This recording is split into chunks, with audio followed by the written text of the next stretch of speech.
As the pandemic eases, an increase of migrants arriving at the U.S. southern border is reaching record levels. And the Biden administration is facing new questions from both sides of the aisle about plans to roll back Title 42, the policy that's kept many migrants out of the country. Lisa Desjardins begins our coverage. I now welcome our witness. Routine budget hearings, but at a turbulent moment, putting Homeland Security Secretary Alejandro Mayorkas in the hot seat. We're dealing with a broken immigration system that was dismantled in its entirety in the prior administration. At issue, the Biden administration's plan to end Title 42.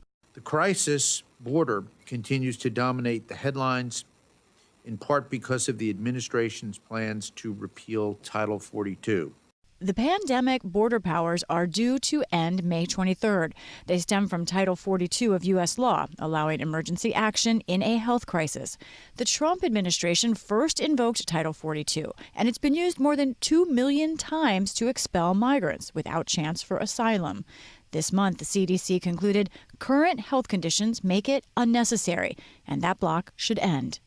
But there are court issues. A federal judge said he would temporarily force the program to keep going. And political issues. House Speaker Nancy Pelosi and other House leaders are openly unhappy with the Biden administration's handling. Mayorkas today replied to the scrutiny with a plan for when Title 42 is lifted. We are leading the execution of a whole-of-government strategy which stands on 6 pillars. DHS will send 600 additional personnel to assist Customs and Border Protection, open new temporary facilities to hold 5,000 additional migrants, and step up enforcement with more expedited removals or detentions. This plan that was supposed to define out for us is not a plan at all. It's basically how they're going to move people into the country faster. Senate Republicans, including James Lankford of Oklahoma, blasted the blueprint. This is not a plan to stop illegal immigration. This is a plan to accelerate illegal immigration, and they even admit it. Last month, U.S. border agents encountered 221,000 migrants near the southern border, a 20-year record. And DHS projects that will increase when Title 42 ends. The border is not secure. The border is wide open. This is the worst immigration crisis that our nation has ever seen. In the hearing, some skepticism from Republicans and some Democrats, too. The surge started on January 20th when President Biden took office. Why did you wait for 14 or 16 months to implement these things? My question has to do with how you will process 18,000 migrants per day while keeping time in custody below the 72 hours and still be able to ensure due process without compromising necessary vetting. There is no question that if we encounter 18,000 people in a single day, that will seriously strain our capabilities. Mayorkas said if Congress is concerned, lawmakers should work for a more comprehensive solution. Only Congress can fix this. What we fundamentally need is legislation to fix what everyone agrees is a broken immigration system. Today's hearing came a day after the Biden administration argued at the Supreme Court to be able to end the Remain in Mexico policy, which requires that asylum seekers stay in Mexico until they have a court hearing. The court will decide the fate of that program by the end of June. And for more on how the immigration debates are playing out at the Capitol, our congressional correspondent Lisa Desjardins joins me now. Hi, Lisa. Good to see you. Good to see you. So let's talk about that plan from the Biden administration. How is that going over with Democrats and Republicans who are expressing concern about this?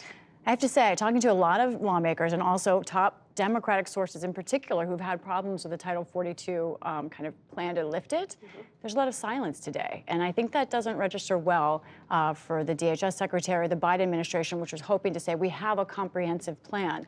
There are still some doubts. It is a 10-page plan. It's not very long. It's something that some lawmakers involved told me, I don't think this is comprehensive. We're not sure this solves the problem.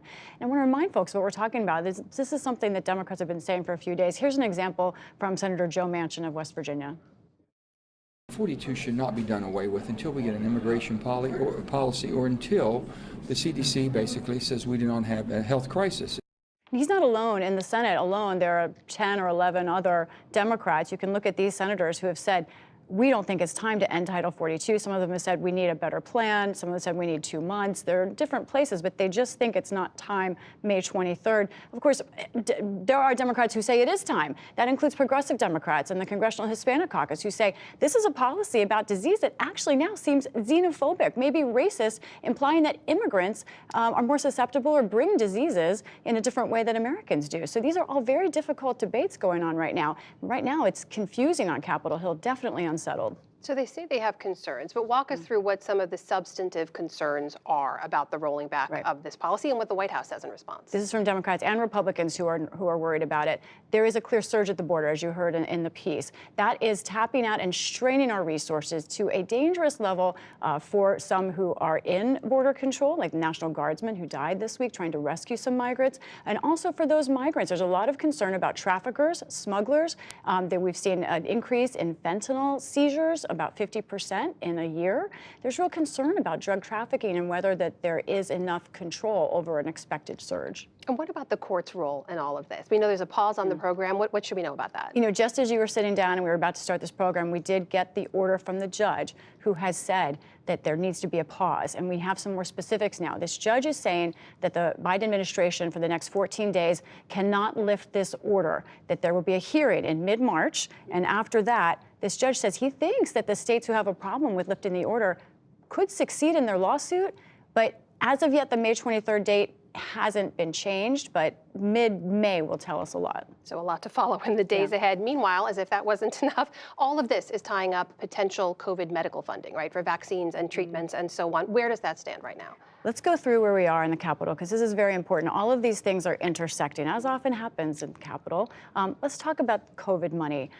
There has been a bipartisan framework, Senator Mitt Romney among those working out with Senator Schumer, for a $10 billion COVID deal in the Senate. That really does seem to have enough support to potentially pass. However, Amna, Republicans, led by Mitch McConnell, their leader in the Senate, have said we will not vote on that COVID deal until we get a vote on Title 42, some kind of measure to keep it in place. They want that vote. Why wouldn't Schumer agree to that vote? Well, it's because it probably would pass. There probably are 10 Democrats, as you saw those faces earlier, who would vote with Republicans to keep Title 42 in place. That would be an embarrassment, to say the least, for the Biden administration, who wants to kind of control this narrative. But it is a very confusing time here, because when you talk to, these are some allies of the strong allies of the Biden administration, like former vice presidential candidate Tim Kaine. I was talking to him yesterday, and he was very clear. He said, we're simply confused. We don't understand the messages from the Biden administration. We don't understand what their plan is exactly. And I think until there's that clear communication, there will be a problem. Other thing I want to say, this is a big picture problem for Congress in general. Underneath all of this is a broken immigration system. Everyone admits it. And Congress really needs to be discussing that, figuring out a plan. Are they doing that? No. And that has to deal with our broken politics as well. But it's a time for that discussion.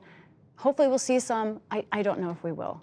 Two huge issues that are now inextricably linked in some ways. Lisa Desjardins covering them from both ends of Pennsylvania Avenue. Thanks, Lisa. Welcome.